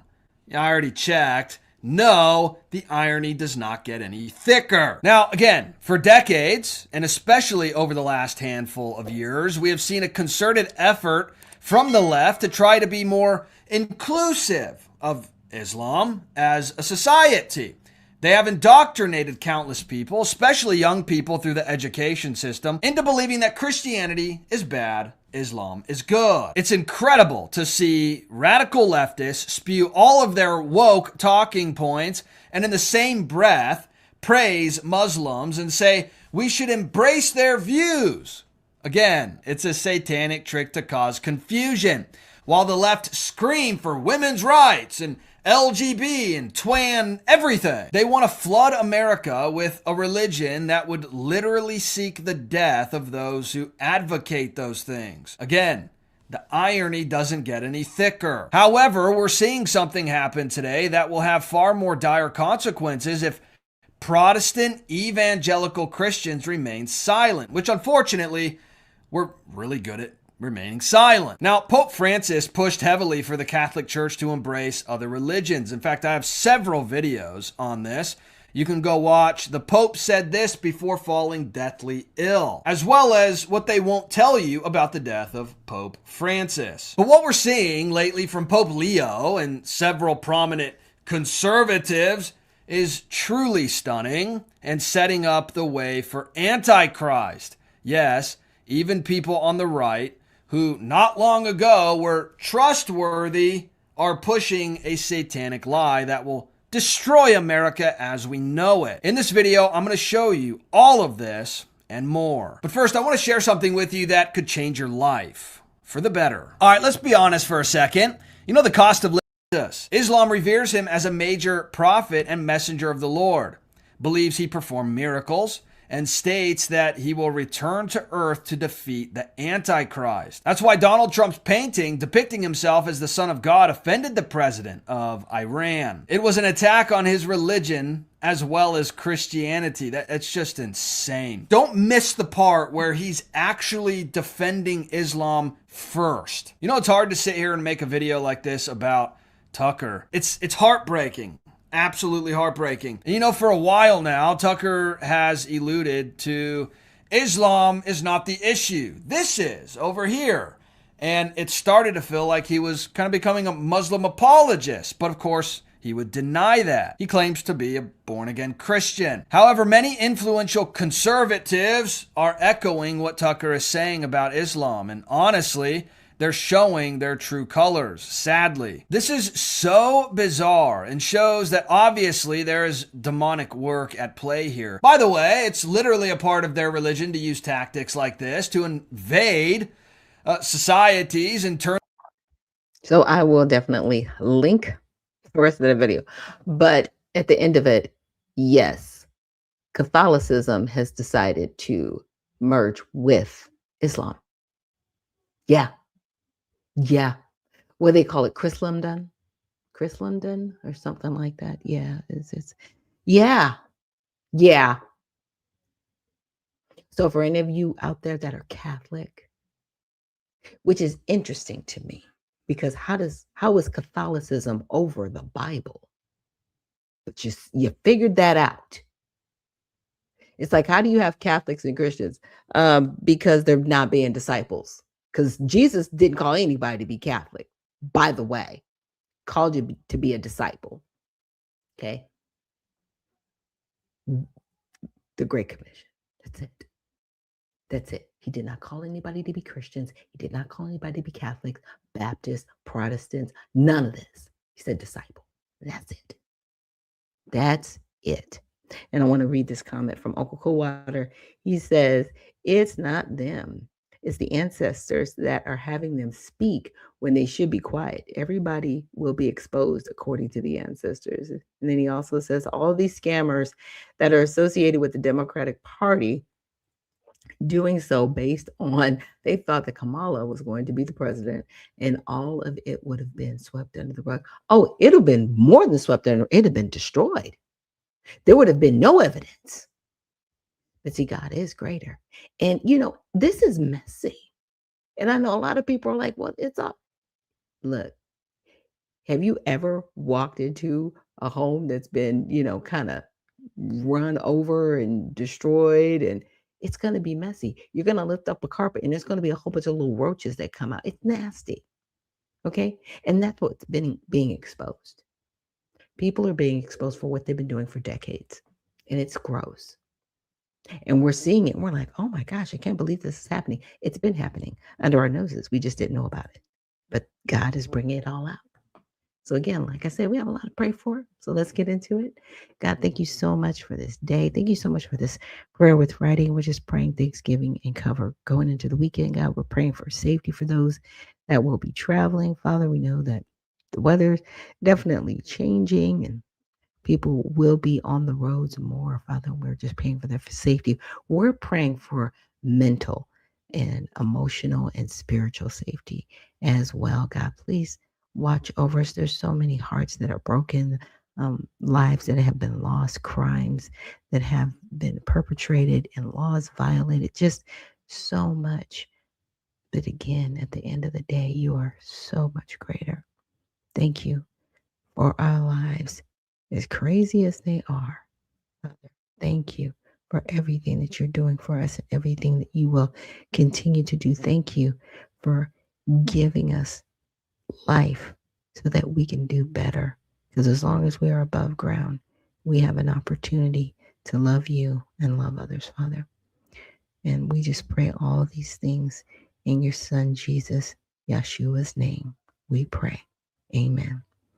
And with that, I look forward to getting some more work done, and definitely make sure you guys keep up with the app, unfilteredvisionnews.com, because there will be videos posted there and also on YouTube. So again, thank you so much for everything that you've given to me as a content creator. And I hope in return, I've been able to do my job as well. So thank you guys. And remember, stay well, stay focused, and stay unfiltered. And I'll be seeing you.